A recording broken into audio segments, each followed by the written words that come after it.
en ce jour, on pense à la victoire du Seigneur. C'est notre victoire aussi. Hier, je parlais avec les parents d'une personne qui venait de se suicider, une jeune personne. Et là, on voit, sans juger personne, ce qui n'est pas nécessaire, une tragédie qui n'a rien à faire avec la victoire acquise pour l'humanité. La vie bien vécue est une victoire contre les forces ténébreuses de l'univers qui nous veulent du mal. On oublie que le démon veille alors que l'homme dort. Une mystique, une fois, une religieuse me mettait en garde.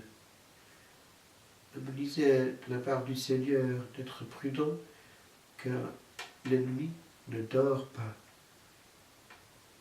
Il a ses phalanges, il a son armée bien ordonnée, très obéissant, et nous dormons et nous désobéissons.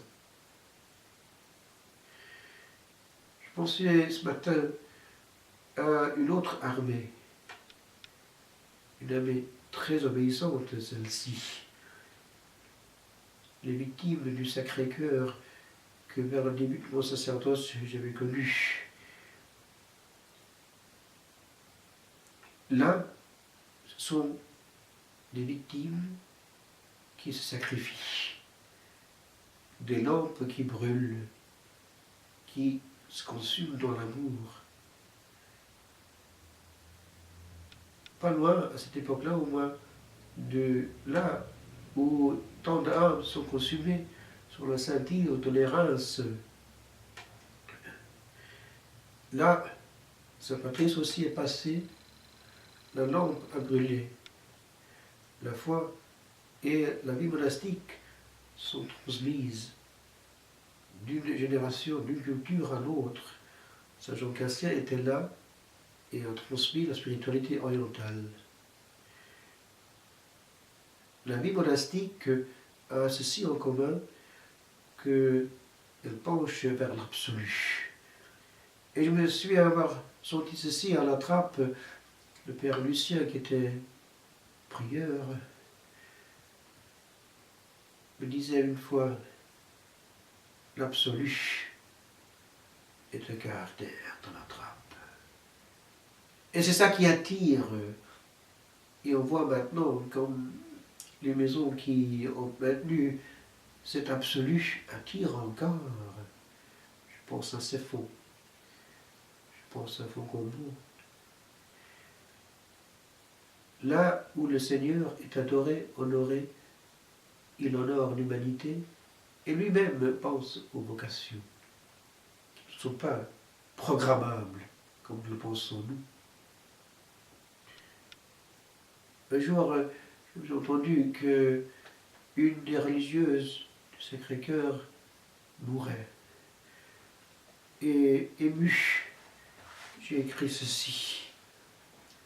Car qu'est-ce que c'est qu'une lampe qui arrive à la fin?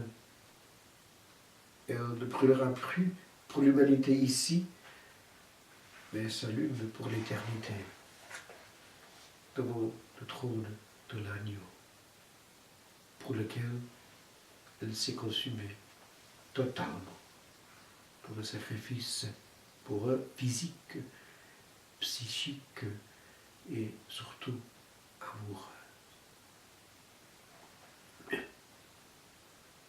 Veilleuse qui meurt. Allez ma sœur, allez dans l'au-delà, si longtemps attendu et entrevu devant ces portes closes qui, tout bas, nous disent leurs secrets.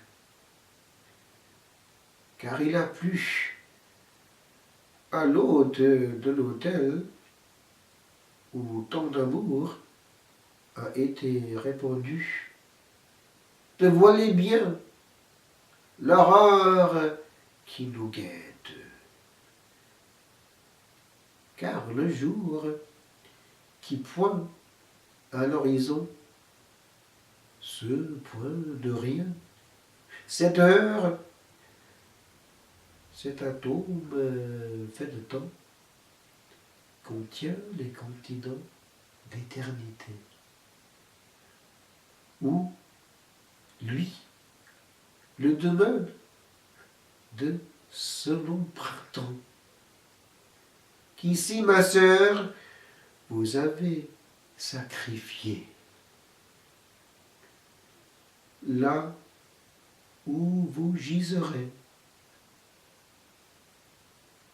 une heure éteinte, là sera frêle mèche.